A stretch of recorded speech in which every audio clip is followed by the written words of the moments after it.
Leaders Talk, the interview podcast portraying leaders who are committed to better leadership, better organizations, and a better world. Powered by Leadership Choices.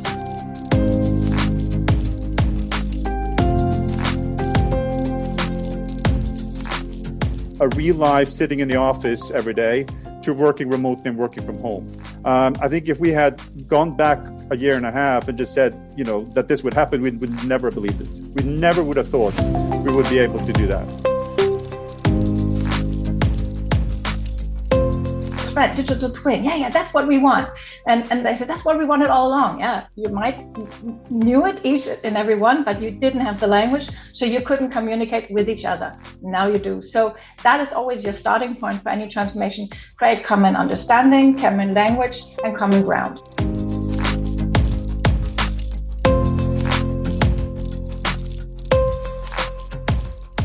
And then, of course, but that's my professional bias, I like innovation and I like change. And then coming back to the trap, maybe somewhere between what I want the company to be like and what the company wants to be like, that's where they should go. Hello and welcome to a new episode of Leaders Talk, the podcast for better leadership, better organizations, and a better world. On May 6th, we hosted a very interesting conference, the Open University, and that conference was hosted together with our friends and partners from WHU, the Otto Beisheim School of Management. The title of the conference was The Value of Culture Between Asset and Liability, and one of the major highlights of this conference, of this virtual conference, was an executive panel with high caliber participants, and it was Niko Warbanoff, the CEO of Deutsche Bahn Engineering Consulting and Operations Group. This is the part of Deutsche Bahn that kind of builds rail networks outside of Germany and operates them also. We had Luise Bang, who is heading the agile transformation at Vestas, the windmill producer. We had Bjørn Jensen, general manager for Coca-Cola in Germany, Denmark, and Finland, talking about the culture of Coca-Cola, which is a very specific one, and how do you go on developing this and evolving this going forward, also in the light of a more environmental consciousness in the society. And Dr. Kerstin Fröhlich, head of innovation management at Der Spiegel, one of the icons of the German media industry, defenders of democracy.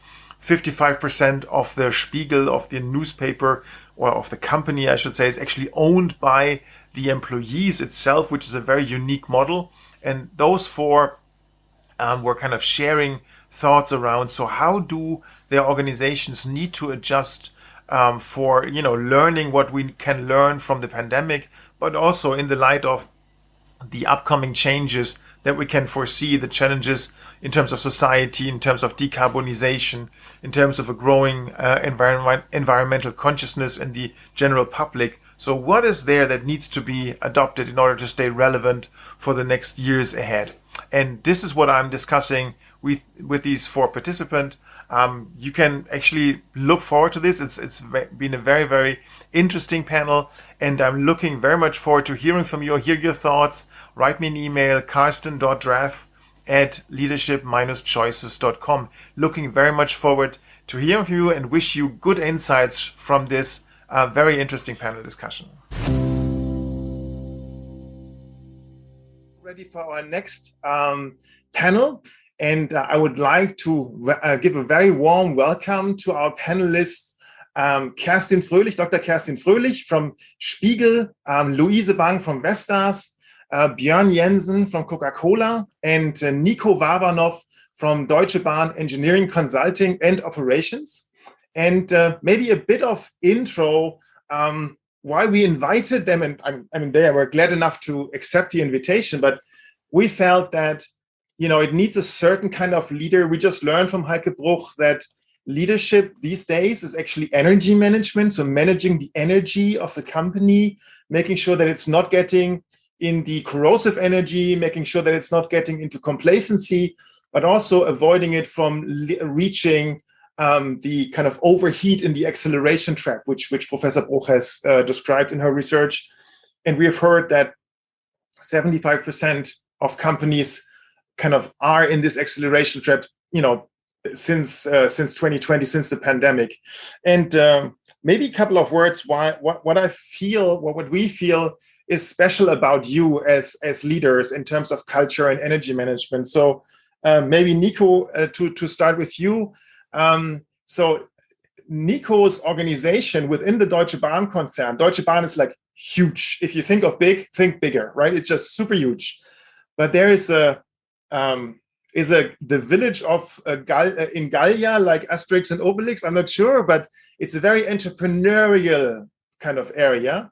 And so the business of Niko Warbanoff is to build trains anywhere, train networks and operate train networks and commuter trains, monorails that would serve as airports everywhere in the world, but in Germany. And one of the biggest projects that they have currently won is in Uruguay, of all places, right? So this is really, if you think of Deutsche Bahn, this is a very different type of Deutsche Bahn, but it is still Deutsche Bahn. So I would say on the one hand side, very entrepreneurial, and on the other hand side, also very, diplomatic, because there's voices that say, why is Deutsche Bahn building train networks outside of Germany? Why would you even bother, right? So that is the tension there. Then we have Luise. So Luise is 21 years in the business, Lego, Danfoss, Bombardier, Vestas, and she has developed a brand for herself to kind of transform organizations to more agility, to create this fluidity, to break down silos, to activate people, connect them to purpose. So that's something that I think is special about you, Luise. And if you want to know more about Luise, there's a podcast edition on her, actually. Then we have Björn. Björn is the general manager for Germany, Denmark, and Finland of the biggest bottler of Coca-Cola in the world. Björn, is that true? Yeah, our bottling partner in Germany, Coca-Cola European Partners, is the biggest in the world in terms of revenue, yes. And so I think what speaks for Björn, when he arrived in his current place, he has worked for 26 years in the Coca-Cola system, 26 years, in Finland, in Denmark, in Japan, in Thailand, in the US, in the UK, and in Germany. And I think something that you bring to the table is you unite people. You foster cooperation. You bring people to the table that wouldn't come to the table or wouldn't feel good at the table. So I think that's something that, if I may say, what I've observed speaks for you, Björn. And Kerstin, so you are heading innovation management at the icon of the German media industry when it comes to free journalism, high quality journalism, investigative journalism. But you are there to kind of break down the old system, come up with new ideas, innovative, maybe a bit working against the rules, small, speedboats, which is one of them is Manage Forward, which is the resilience program that we just developed together. So innovation and breaking down silos is something that I kind of associate with you. So maybe as an idea, maybe that's totally off. My first question to you, Kerstin, actually is, let's talk about this acceleration trap and talk about culture. When you think of Der Spiegel and the culture of Der Spiegel, on a bad day, what kind of bothers you and what do you think really needs to change? I think, let's start positive. The Spiegel has a very specific company culture. And I think that's because it's very purpose-driven. People work for Der Spiegel because they believe in the product. They believe in Der Spiegel and they believe it's extremely important for democracy in Germany. So this is something that every employee has, and that also makes the culture a very strong culture and a very emotional connection to the way they work. So I really like that because that makes people committed. That also on the other side, it's a more discourse intensive culture, I would say, also fueled by the fact that 50.5% of the company is owned by its employees. So it's a very strong corporate culture, lots of discussions, but also a very strong sense of commitment to the product. So I think that has its positive sides, and obviously it also has some things that make it more complicated to change, because if you really like something, if you're really into it, then it is really hard to let go. What you've just said, and I'm very sorry, I haven't been to the keynote this morning, but I think it's absolutely logical that this happens, that there is a company or any kind of organization can change, but it needs to change in its own speed. And the moment you kind of go over what is actually acceptable for the organization, what is acceptable for the people that are in there, you fall into a trap. And I think right now, and that's very smart, is to understand that COVID, on the one hand, accelerates it, I think. On the other hand, it also kind of decreases the ability of the employees to handle even more. So everything goes faster, and people are a little bit less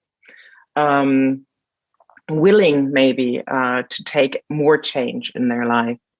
So I think this can also be seen at Der Spiegel. So we're changing at a very, very fast speed. We have been moving to obviously all the digital tools. There are no new speedboats, as you have called them, in terms of products. But then also, if you look into, for example, our mobile work initiative, there is some resistance. Maybe this is stronger, the resistance, than there would have been a year ago because of this trap that you've just explained to us. So yeah, I think you can see that. Thank you, Kerstin. Niko, maybe this tension between this big Deutsche Bahn and the relatively, 6,000 people is not small, but comparatively small, this organization that builds and operates train networks in areas, everywhere in the world.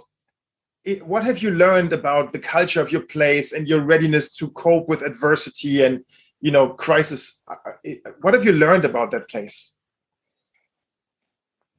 Well, I have to say, in order to understand it a bit better, I would like to quickly explain some facts and figures about our DB Eco group, because it consists out of 12 companies in the meantime. And even before the pandemic, we had been quite successful in growing our business. And that was, over the last years, something which has driven us. We have around about, over the last 2 to 3 years, more than 30% new employees on board, so fresh blood, so to say. And on the other hand, the company has a lot of employees which are 20 years, 30 years, even 40 years with Deutsche Bahn or with our organization. So a lot of experience in that respect, but also in combination with the fresh blood I mentioned, that is something which, our group consists of. I think that's important to know. Then the international component plays an extremely important role. If you look back into 2020, then I have to say that in terms of order income, which is one of the most important KPIs in our business, we had in the year before a record with 750 million euros as order income. In 2020, we had a record order income of 1.5 billion euros. And not only due to the project we won in Uruguay, which you just mentioned earlier on, but overall also our German business has significantly grown in such a year. So that means that we have a lot of, a lot of pain insofar as growth is concerned. And that is then what Kerstin just mentioned, in the combination with the fact that the people are, at least the ones, the designers in our activities are mostly in the home office. The people working on the construction sites, doing the supervision on the construction sites, they're of course outside and working on the construction site day by day. So we have employees in India, which you can imagine by looking into the media reports. The consequences are so traumatic, and we have 300 to 400 people in India in the moment, which you have to cope with. So it's really diverse insofar as the as this acceleration trap you were talking about which is affecting our business there. And that's exactly where we have said from the beginning, it's extremely important that us in the management board is one part of it, but the entire management team, the leadership team, is really taking care about the situation in this constant contact and communication, and is supporting the people on their individual requirements in such a phase. So this is something I believe which we have been following massively over the last months there, and makes us certainly also special. I wouldn't call us the Gallische Dorf within the Deutsche Bahn group, but which makes us special certainly, and where we can bank on our culture, which we have built up over the last years anyway. Thank you, Nico. Luise, you have quite a history of change in your own career. I'm just mentioning the last kind of couple of steps: Danfoss, Bombardier, Mitsubishi Heavy Industries, Vestas joint venture, now being integrated into Vestas. But that kind of golden thread is this helping a company to become more agile, working with this. So what have you kind of learned over the last years, the last career steps? What are you facing in your current company when it comes to, dealing with the current situation, making it the culture ready for the future? What is on your mind there, Luise? So if I just take the last three steps, Danfoss, Bombardier, and also Vestas, they were very they're all giants in each of their field, one in HVAC, one in the transportation, and one now in renewable. But they're all the same. It's heavy engineering, old-fashioned, producing and developing heavy metal, moving it from A to Z. Now, so that's the same nature of each of these three. In all three of them, I was leading transformations, digital transformations. So it's all about how do we actually create a common foundation, a business backbone, so that we actually can faster become and create agility on top. None of these three had this business backbone in place. Bombardier never got to the point before they actually were moved on to another company, to Alstom, but Danfoss succeeded in the journey, and Vestas has now started the journey. And what I'm seeing from a cultural perspective in all three, which is the same, that because they come out of nature being very heavy engineering, it's a male-dominated world, and we do things in a certain way, and we produce metal and stuff and put it out there, that the world that we now need to become digital, that data all of a sudden becomes your friend, maybe even your main asset. Coming to that conclusion, okay, but now you have the leaders that sit on top and said, well, I understand that this is now maybe my main asset in the future. It's no longer the metal, it's the data. But they do not see, in all three of these companies, I didn't see them bring the digital leaders to the top. So when you don't have the digital leaders on the top, how do you then drive this cultural change that you need to do in order to be ahead of the curve to your colleagues in China or your competitors in China? So I saw three different journeys, and I'm just kicking off the journey at Vestas. And if I stay with that for a minute, to really understand that this company is also all about silos. They know they need to break the silos, build a common foundation so that they can accelerate from there. That means bringing everybody to the table. And that actually has taken some of the stress out of the company, because all of a sudden they don't have to fight these different silos for resources. Now that we're all at one table, we have to get to one table. It's going to be a long journey to talk about how do we take decisions together. So that's the transformation I'm driving. It will be taking 3 to 5 years, we know, because it's a massive machine, 30,000 employees, and we anticipate to become 60,000 in 5 years from now. But so the culture change is clear, it needs to happen. But of course, to actually take the major step, to also do some changes on the executive level, that's where I saw all three of them struggled. That's my takeaway from my past 10 years, at least. Mm-hmm. Thank you. Björn, Coca-Cola, one of the biggest brands, the strongest brand in the world. On the one hand side, everybody has an opinion about Coca-Cola. right? Consumer product. Everybody has an opinion. And not all of that is positive, as in consumer products is also natural. There's a lot of sugar in some of your products, and it's not good for waistlines and stuff, although I like it a lot. On the other hand side, what we have also seen in prior conferences, when people from Coke kind of talk, there's, a lot of sparkling eyes. There's a really strong culture in this place, a very positive culture, a lot of passion for that stuff. And so I'm wondering, what have you learned about that place in the last year when you think of readiness for the future? Thank you, Kerstin. Good morning, everyone. You should try the new Coke Zero, no sugar, Kerstin. I do. And better formula, tasting even better than it used to.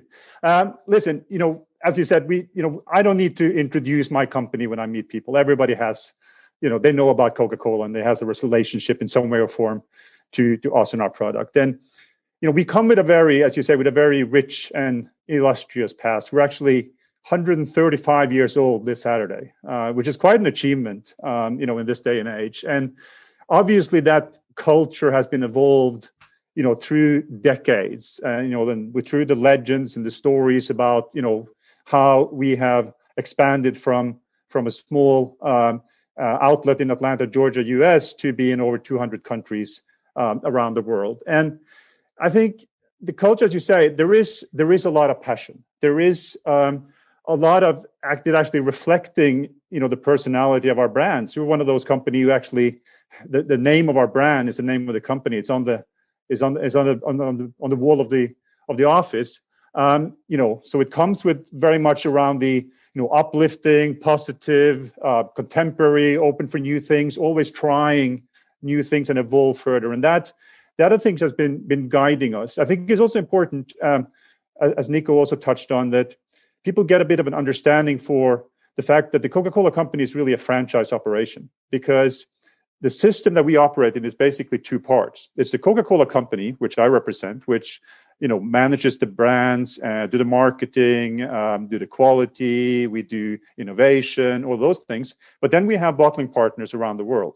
And here in Western Europe, it's a huge company called Coca-Cola European Partners, and they do all the hard work, right? They do the production and the distribution and working with the customers. So, the way we operate is that we don't really control the whole process. We don't control the whole value chain. So it's important for us to build, that collaboration, that influencing, that looking at things kind of horizontally in a way, so we can kind of get that system to move at full speed. And I think when we went into the lockdown and the COVID period, I think a couple of things. First of all, to me, it was amazing how resilient that way of working, that culture, where kind of just moving it from a real life sitting in the office every day to working remotely and working from home. I think if we had gone back a year and a half and just said, that this would happen, we would never have believed it. We never would have thought we would be able to do that. But it actually went, quite, fine and smooth, with some very clear principles. One was that we have to really now focus on what matters most.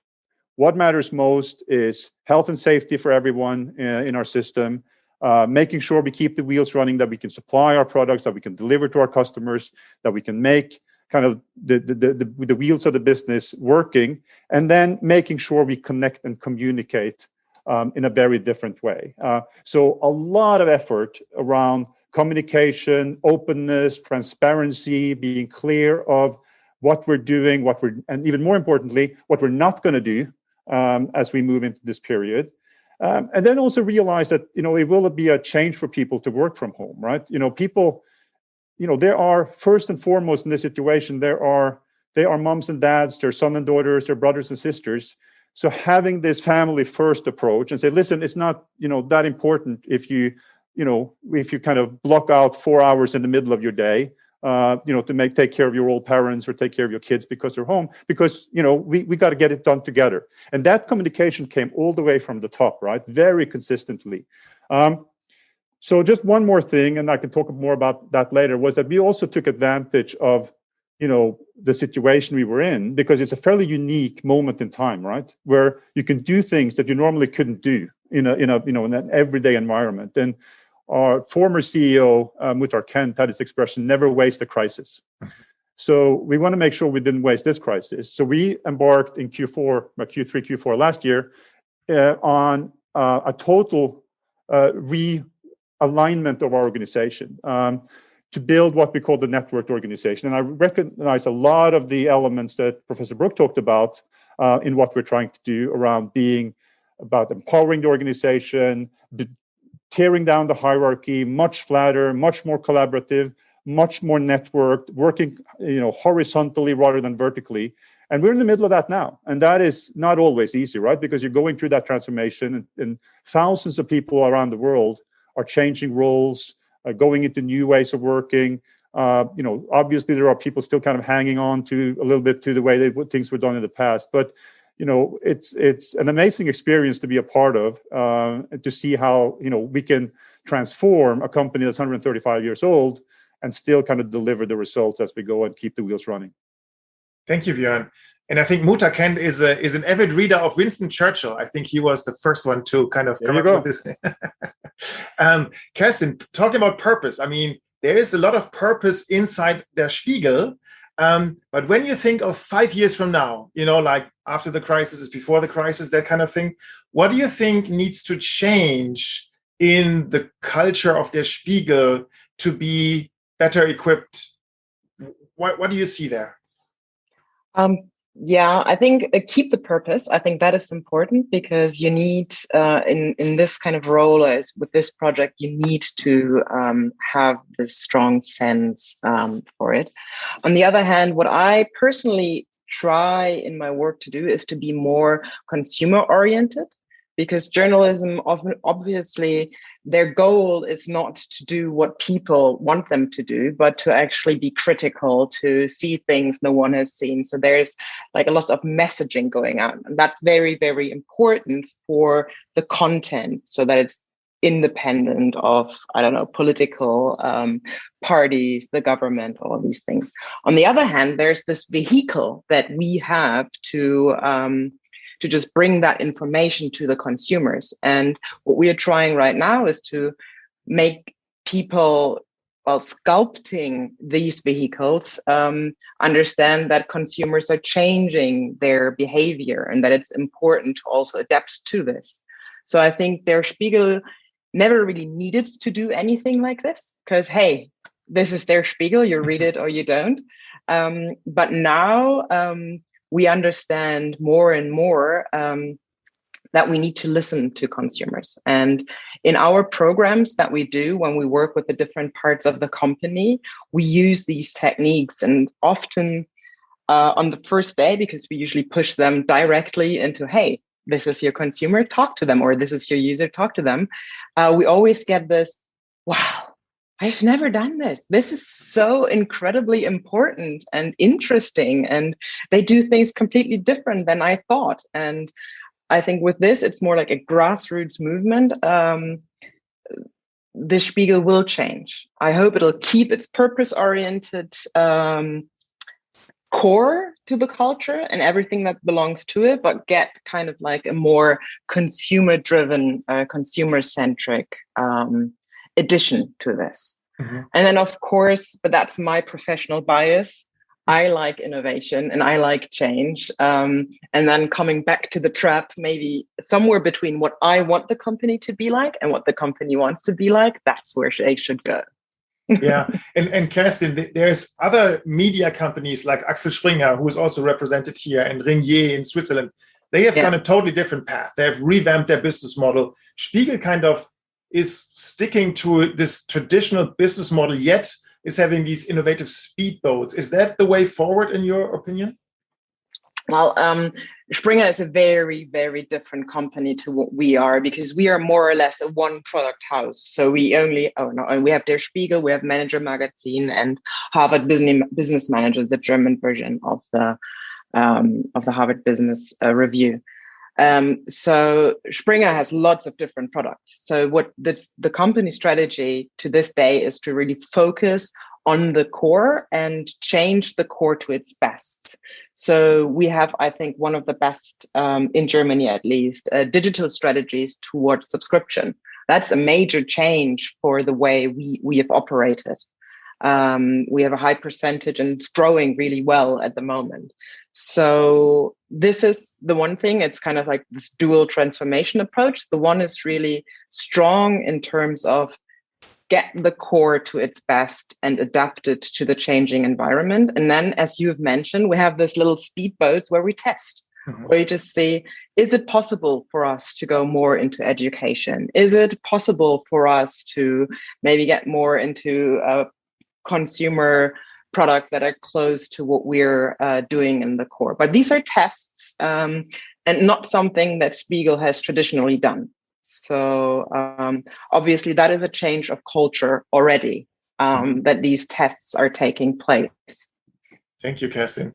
Nico, question to you. So your business is challenged with growth, which is on the one hand side a good problem to have. On the other side, it is a problem to have, right? I mean, maintaining culture, maintaining quality, getting the right talent, all of that stuff comes with it.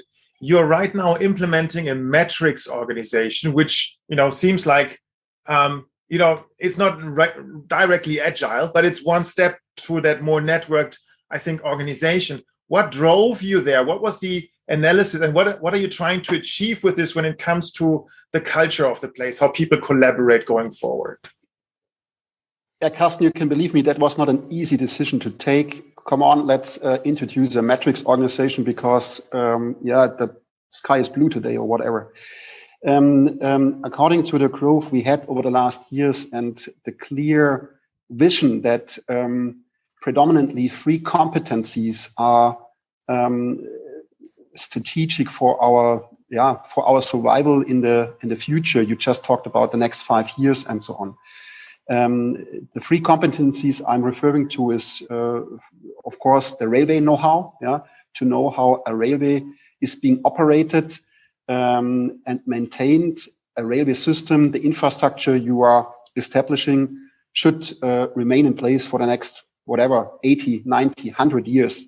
So you need to know a lot about the railway itself, the behavior of it when you do the first design and planning, when you are in the planning stage of something like that. So railway competency is number 1. Number 2 is that the engineering competency, which we have, one of our biggest companies in the DB Eco group is DB Engineering Consulting, probably one of the biggest engineering firms in Europe. So engineering know-how is available. And number 3 is, of course, digitalization, IT capabilities. And those 3 competencies are, and that's our where we are totally convinced about, these are the competencies which are defining the future of our business. And this is exactly what we have to bring together out of the different silos, so to say, within our DB Eco group. And that was the reason why we decided to introduce a matrix organization where you have the business units, engineering, consulting, and operations on a horizontal level, and on a vertical level, the regions within Germany, but also, of course, around the globe. That's a real big task, a journey which we are sure that will not be done overnight. And we defined a house of DB Eco, where we have these business units and the regions being shown, but we also have success factors. And the success factor overall is the mindset. And other success factors are, for example, the capability of networking and working together in an integrated level.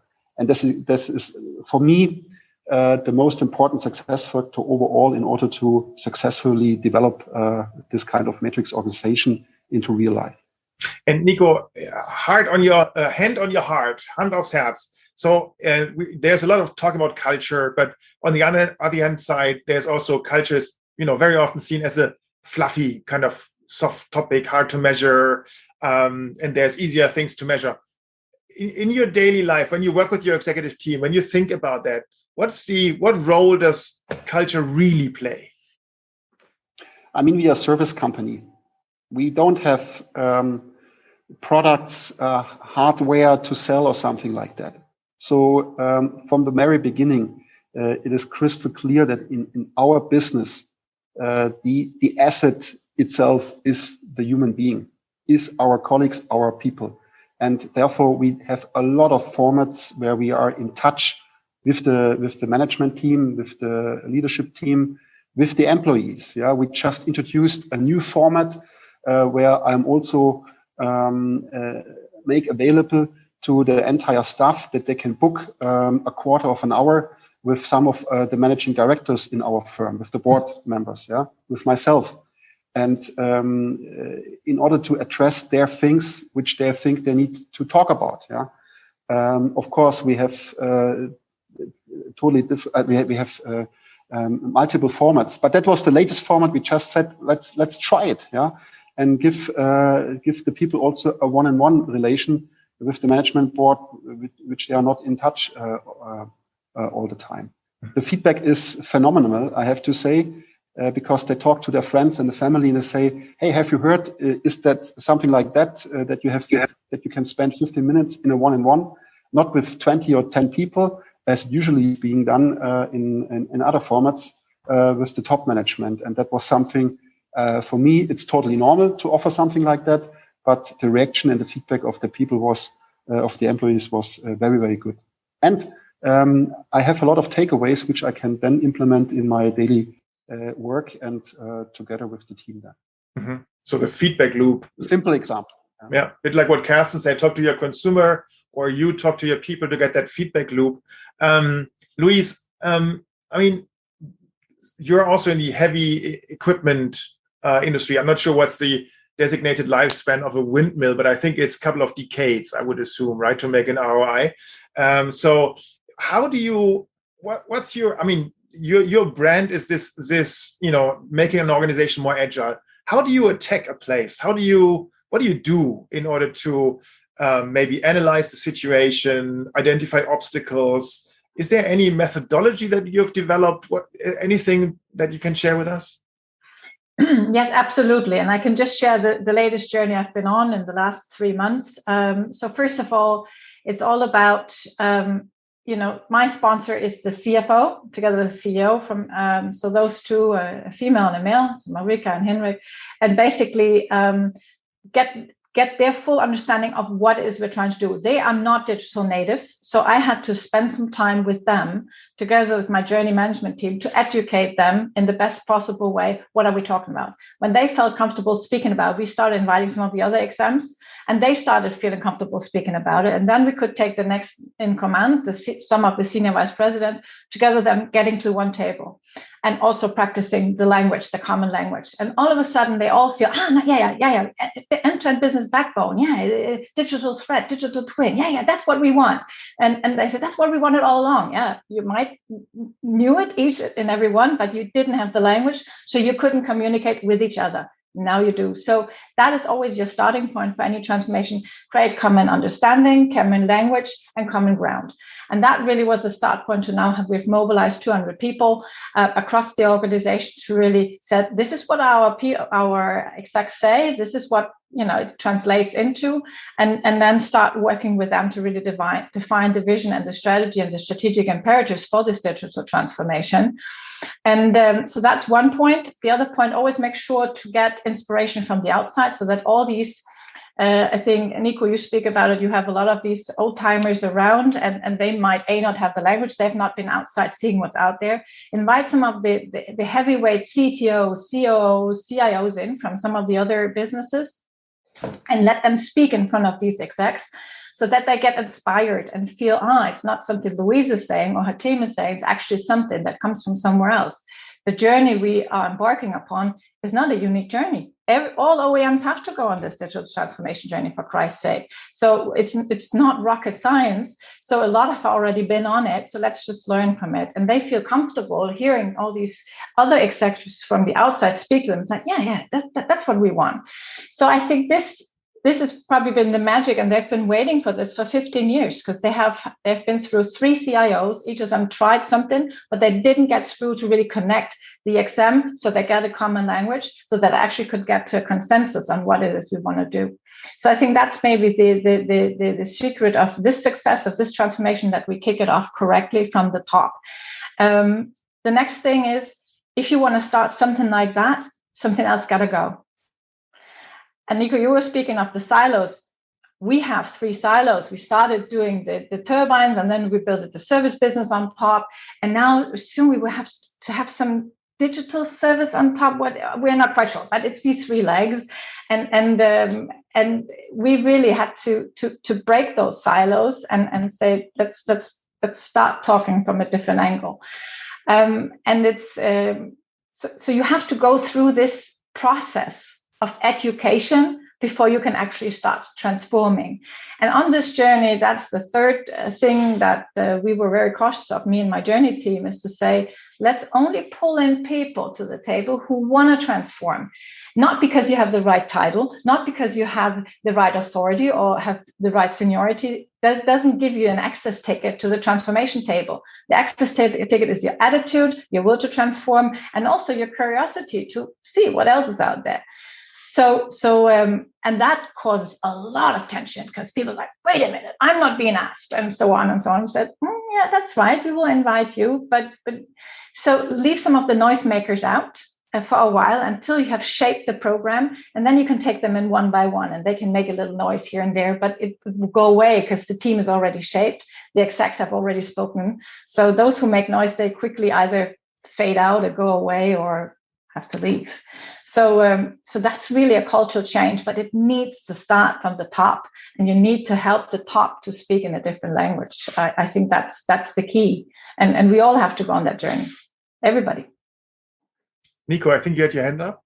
Yes, I would like to add something, Luise, because it reminds me of a discussion I had this morning with my strategy and transformation team, and to implement the House of DB Eco, which is part of our strategy there. And they asked me, what should we do next step? Do we need to explain that better? Do we need to do workshops, and so on and so forth? And I said, hey guys, we have to find, and we know some examples, but we have to find more. And I know they are already existing, where, for example, certain products are being created, combining the engineering know-how and the digitalization know-how, the IoT platform, which we have in a different daughter company, for predictive maintenance purposes in the railway system, as an example. And of course, once I have recognized this product half a year ago, since then I used it as a prime example to showcast that it's not only a strategy being thought of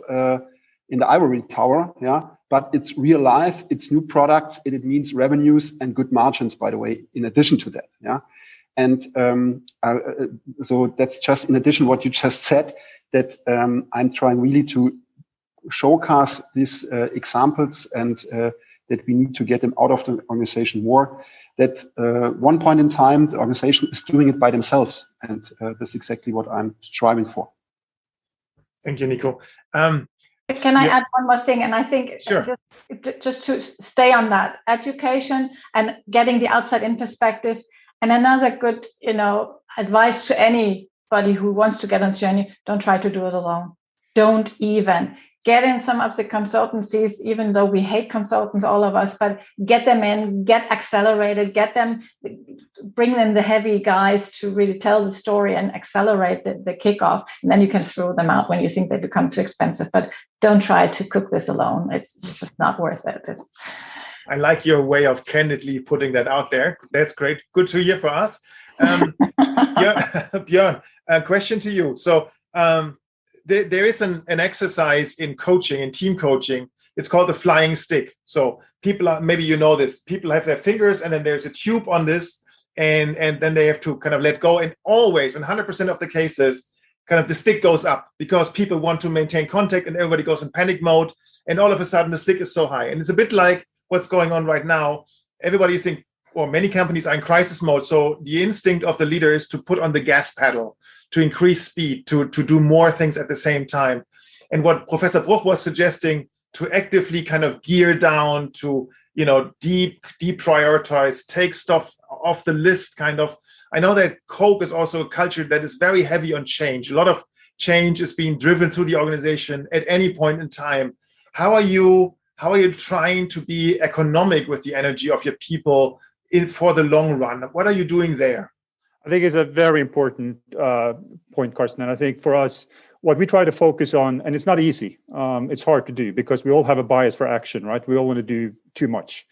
But where we started, both kind of centrally as well as locally here in Germany, was to be extremely specific on what is the work that matters most. What are the things that we really got to do to, first of all, deliver on our plans in the short term as best as we can under the circumstances, but then also prepare ourselves for the future. And what are all the other things that we do because we always done it like that, or because it's nice to do, or because we feel good about it, and just kind of basically try to set that to the sides and be extremely clinical and focus about it. And then, track that and be very specific on our follow-up of actually what we are doing. So that's kind of the way we've tried to do it. It's not always easy to do, right? Because as I said, we have a bias for action. We want to kind of take action. We want to realize all the opportunities. But sometimes, I think there's an expression for diplomacy that's called masterful inactivity. And sometimes masterful inactivity actually works better because it gives you time to see what's going on. You don't have to kind of overcompensate with action, but just kind of let it go, let it see how it develops, and then be prepared to take action when you need to be prepared. So how that specifically worked for us was that in our marketing activities, we basically made lists. These are the 100 things, making this up. It wasn't 100, it was probably 30 or 40 that we had planned to do for this year. Which are the 10 that we're going to do? And then we put, the other 20, 30 to decide and say, we'll do it next year. And then, try to again, follow that consistently also across the other functions. So do the same for finance, do the same for HR, do the same for public affairs, so that we could kind of be focused. Because if we hadn't done that, that acceleration trap just would have gone completely out of control. But I think stopping to do things is much, obviously, as we all know, it's significantly harder than taking things up, because there's always opportunity and there's always things you want to do. And we have a culture for that, right? We have a culture in Coke for always being discontent, always looking at, the next opportunity, always kind of going the extra mile, and kind of discipline ourselves to not necessarily do that is a culture change. And I think, we're learning as we go, but I think so far so good. And Bjørn, how do you measure or how do you sense the speed or the heat of the organization? I mean, this overheating, what kind of mechanisms have you put in place within Coca-Cola European Partners? It's not Coca-Cola European Partners, it's in the Coca-Cola company, Kerstin. So what we, first of all, listening and being incredibly close to the organization, having frequent two-way dialogues, as Nico said about these one-way sessions. I basically probably from April to December of last year, I probably spent 30 or 40% of my time in one-on-one conversations with associates, and basically blocking time on my calendar every day for people to reach out. And then, some obviously reaches out proactively, others needs a little bit of a poke to get into that dialogue. But that's incredibly important, and helping them, coaching them through that, coaching them to prioritize, because everyone wants to do everything and they want to achieve, and they want to kind of, be seen as people that kind of contribute the most to the organization, right? So it is a bit of an evolution from a personal career perspective as well, to be comfortable in that space for individual associates. And then, communicate. I did in the first 3 or 4 months, I did a daily video to everyone, 2 minutes, 3 minutes that I send out every kind of morning or lunchtime to everyone. Say, this is the key priorities. This is what I'm focusing on. This is what I'm doing. This is what I'm not doing. This is what I'm kind of putting to the side. To kind of also give that freedom to people to understand that that's okay.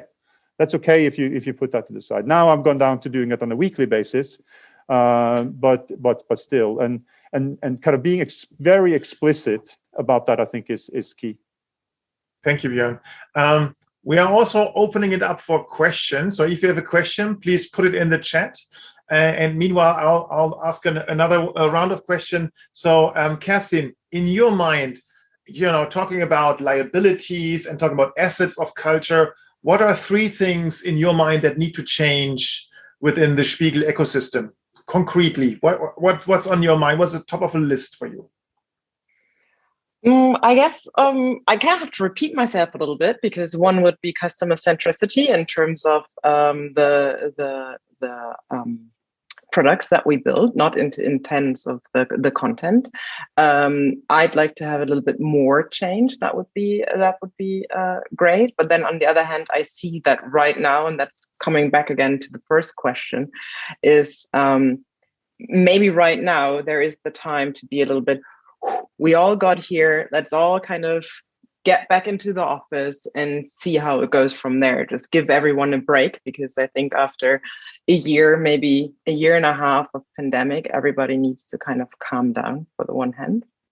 So these would be the 2 things. And then keep actually is the discourse that there is around the company, the sense of ownership, the strong relationship with the product, and also the belief that we or the company does something that is significant for society. Mm-hmm. I really want to underline one thing that Luise just said, though, and that's the time of common language. And language is something that's very important to our company, because that's what we're based on. And it's something that there's a lot of discussion around it. And we very often hear the phrase, yes, but you can't talk like this, or it's not the way that it's specifically described. It goes around all these beautiful buzzwords of, agile and I don't know, anything that comes from this new type of managing and transforming a company. And then you really have this argument about how can you talk to each other? What is it called? And it took me quite a while to understand that it is the first step in all of our discussions is to say, hey, here are 2 worlds. We talk a little bit different. Let's just try and accept it and see what person A says and person B says. And only if there is this common understanding, you can move forward. Because if you don't have it, you will always just, have 2 different streams of communication and they'll never touch. And I think that is what makes change really hard if you don't look at this specifically, like what language is doing, etc. Or Kerstin, even worse, they believe they agreed at the executive level, but then they move out. Well, so you meant agile, but it was complete different things. That's a classic. And a quick question to Nico. So I think language goes back to mindset, right? And I think the mindset kind of forms the language, and vice versa, obviously. So when we think of cultural evolution, cultural change, we also think of how do you actually approach the leaders and help them kind of get into new ways of thinking. We call this mental agility. And we believe that there's some sort of support needed sometimes from the outside world to help people to not stew in your own, whatever it is, soup or what I mean, im eigenen Saft schmoren. So what's your take on that external impulses? Is it helpful? Is it more alien because they don't understand the culture? Where would you use, organizational coaches or consultants, if at all?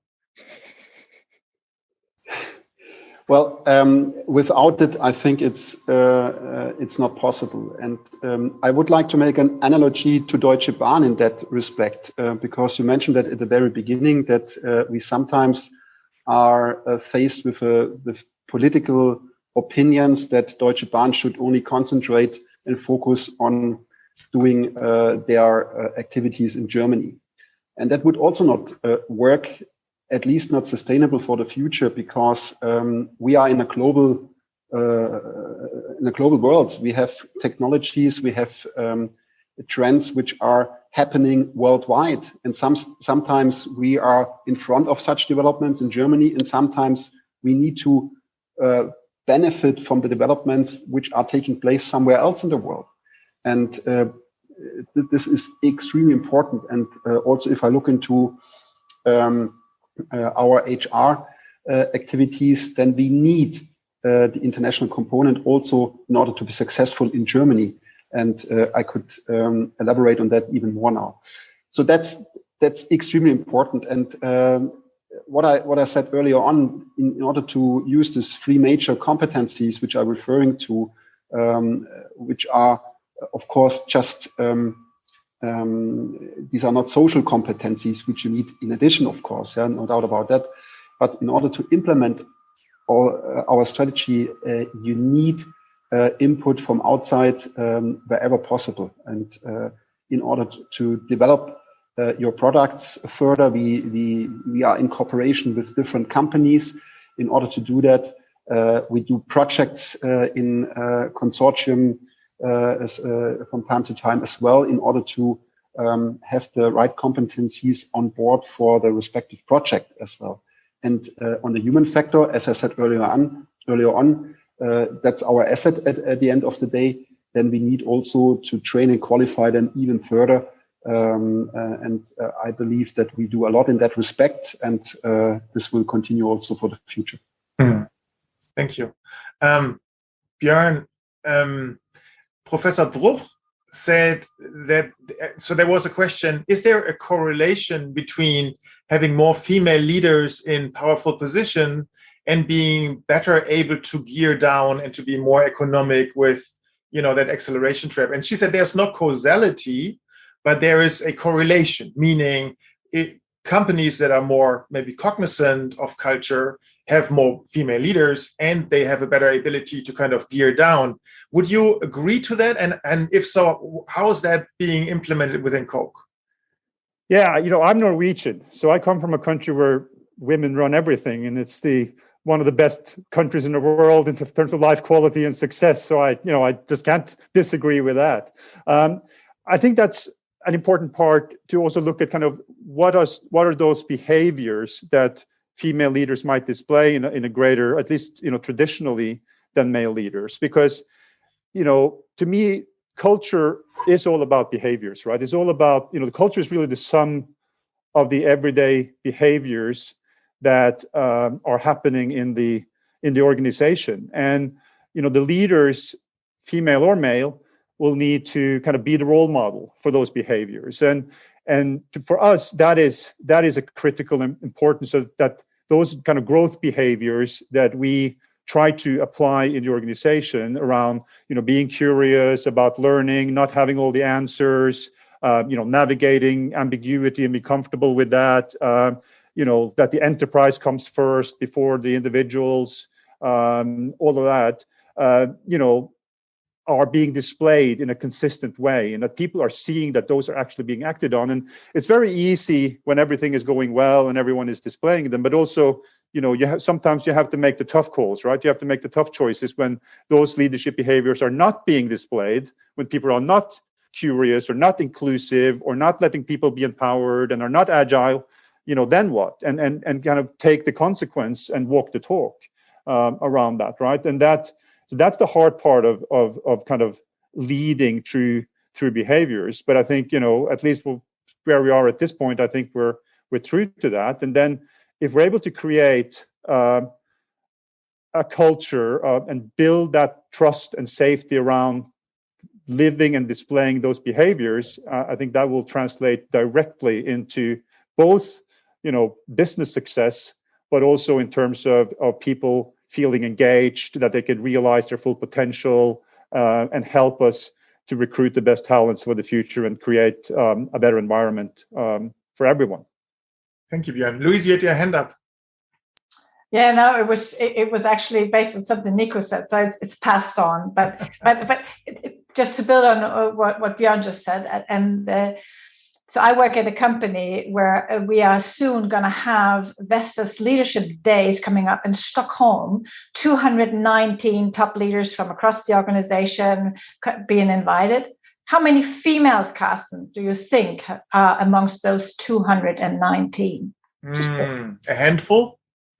One hand, yeah. Well, 12, where two of them are the secretaries of our two top. So that's how much about diversity, and why can we not do this culture change? I don't know, but maybe I'm going to meet with Björn and learn a little more what you know about how how do you get on that journey? I haven't cracked the nut yet, even I'm a female. No, I don't think we have either, but I think we are partially also helped by the fact that we are a truly international organization. We're in 200 countries around the world, and all the senior leaders. But so are we. Are working in environments. Yeah, it is definitely not an excuse, and we're not, in a place where we can say that we have a diverse organization that kind of truly reflects. I'm not happy until the organization in Germany reflects what you see on the street in Berlin. We need to be as diverse as our consumers. That goes from male, female, that goes for ethnicity, that goes from different, life experiences. I'll give you an example, and this is not male, female, but I was the general manager for Thailand for 4 years in Bangkok. And I had a team of about 50 people, and they were hardworking, smart people, great, and 40 of them are marketeers. And they marketed to the 70 million people of Thailand, of which a vast majority live on a few dollars a day.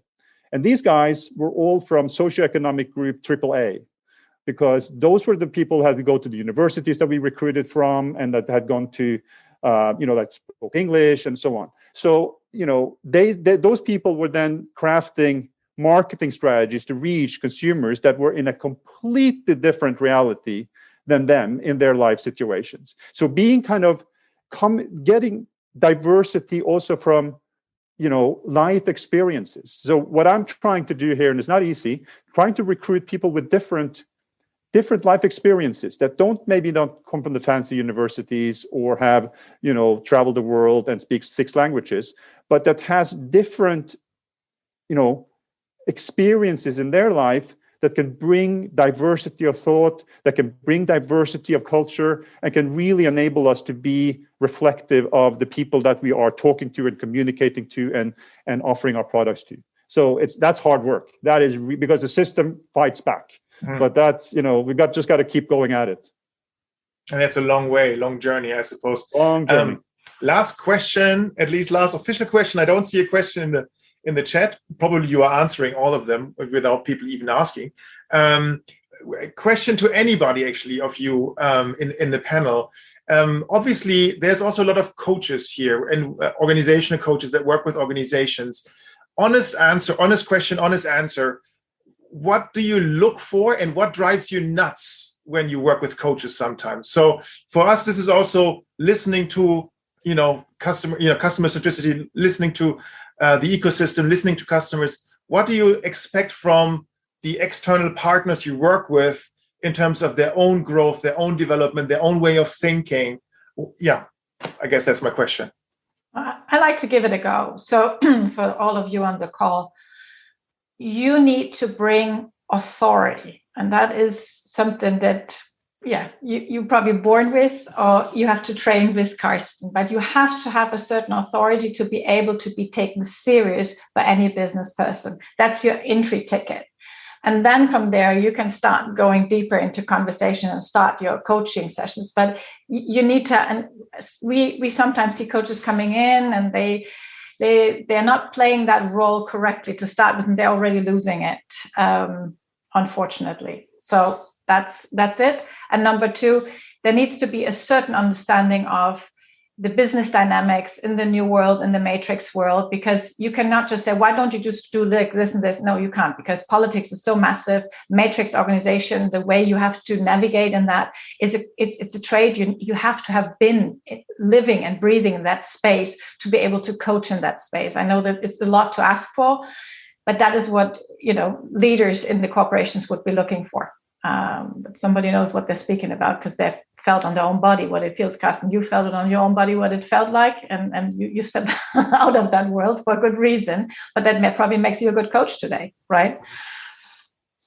Thank you, Luise. Somebody says, "What is meant with authority?" There was a question. What do you mean by this? I think I do a thought play with all of you. You've all been to school. And if you look across the bench of all the teachers you've had, there are just one or two that always sticks out in everybody's head. And you think, that's the person I want to follow. That person really I believed in, I trusted in, not by title or age, but because the person exposed a certain attitude that made you feel comfortable and calm down. That's for me is authority. And I think there are 1,000 other definitions of that. Thank you. Very helpful.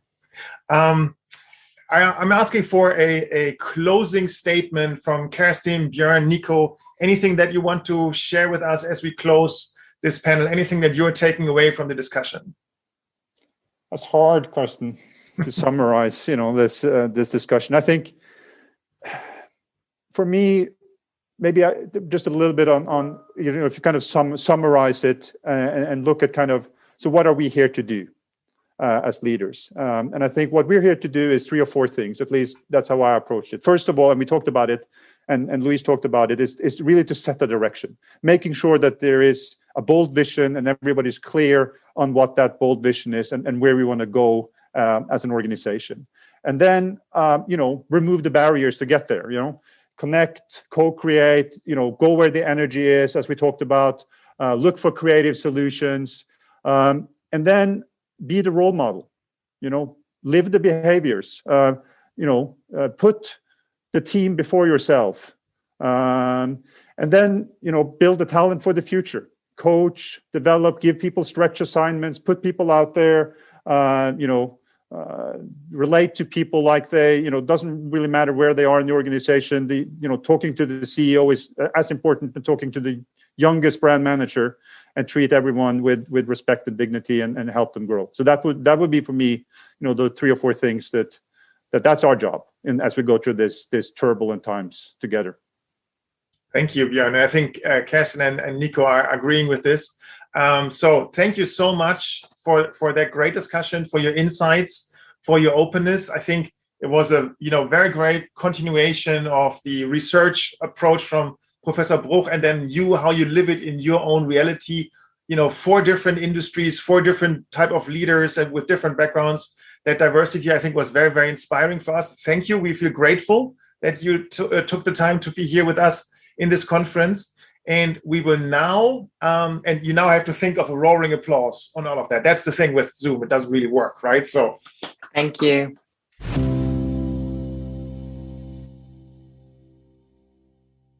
And what have you learned, Kerstin? I very much like the notion of masterful inactivity that Björn mentioned from Coca-Cola. I think that very much kind of builds on the notion of Heike Bruch, where she said, there needs to be something that we undo for everything that we do, because there's this action bias in leaders. They want to do something, and the more there is a crisis, the more the action bias kicks in, and then there is a high risk that the company can actually overheat, which I think makes perfect sense. But what did you take away? I'm very interested to hear your thoughts. Write me an email, karsten.drath@leadership-choices.com. Looking very much forward to hear your thoughts, your insights, and talk to you soon.